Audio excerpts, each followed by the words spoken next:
मला वेळ देता आला नाही जसा द्यायचा तसा प्रॉपर, म्हणून या गोष्टीला मला सामोरे जावं लागतंय. तर तो जो झालेला पराभव आहे तो मला मान्य आहे. तो राजकीय विरोध किंवा राजकीय काही देवाणघेवाण झालेली आरोप प्रत्यारोप ते संपले. न्यायाच्या लढ्यामध्ये सगळं गाव माझ्यासोबत आहे आणि मी गावासोबत. याचं मुख्य कारण असं आहे की माझ्या भावाची हत्या झाल्यानंतर सलग 16 महिने 26 फेब्रुवारीपर्यंत जिथं मुख्य आरोपीचा जामीन फेटाळला त्या दिवसापर्यंत आणि आजपर्यंत जो वेळ न्यायालयीन प्रक्रियेमध्ये, रस्त्यावरच्या लढाईत किंवा या दुःखात माझा म्हणजे कुटुंबाचा आणि आमच्या सगळ्यांचा जो वेळ गेला, त्या वेळामुळे जे रोजचं गावकऱ्यांसोबतची माझी देवाणघेवाण होती, गावकऱ्यांसोबतचा जो सलोखा होता, तो सलोखा कायम आहे. परंतु त्याला मला वेळ देता आला नाही जसा द्यायचा तसा प्रॉपर, म्हणून या गोष्टीला मला सामोरे जावं लागतंय. तर तो जो झालेला पराभव आहे तो मला मान्य आहे. आता नेमकं पुढं सामाजिक कार्य कशा पद्धतीने चालणार आहे आणि संतोष अण्णांचा वारसा देखील कशा पद्धतीने चालेल?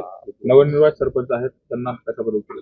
2011 पासून ते आत्तापर्यंत जे मतदान रूपी आशीर्वाद या गावाने एक गावचा भातसा म्हणून, पाहुणा म्हणून जो दिलेला आहे, तो लाख मोलाचा आहे.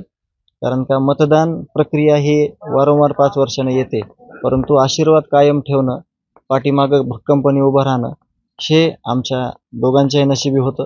दुर्दैवाने अण्णा आज इथं नाही आहेत, परंतु येणाऱ्या काळामध्ये जो अण्णांचा सगळ्या गावकऱ्यांना घेऊन सोबत जो सामाजिक वारसा आहे, ज्या अडीअडचणी आहेत ते मला जितक्या जास्तीच्या जास्त प्रमाणात सोडवणं होतील तेवढं मी सोडवण्याचा प्रयत्न नक्कीच करेल. आणि हा जो पराभव झालेला आहे तो मला मान्य आहे.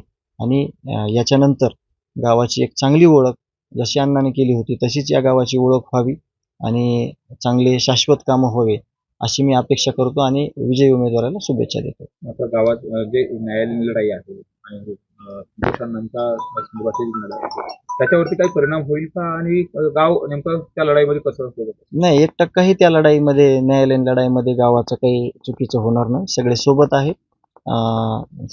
त्या न्यायाच्या लढाईमध्ये ही राजकीय लढाई होती. काल 5 वाजता 5:30 वाजता संपली. आज निकाल लागला. एक जण विजय झाला, एक जण पराभव झाला. तो राजकीय विरोध किंवा राजकीय काही देवाणघेवाण झालेली आरोप प्रत्यारोप ते संपले. न्यायाच्या लढ्यामध्ये सगळं गाव माझ्यासोबत आहे आणि मी गावासोबत. महाराष्ट्रातील सर्व बातम्यांचे विश्वासार्ह व्यासपीठ, सकाळच्या सर्व सोशल मीडिया प्लॅटफॉर्मला लाईक, फॉलो आणि सबस्क्राईब करा. तसंच सर्व नोटिफिकेशनसाठी बेल आयकॉन प्रेस करायला विसरू नका.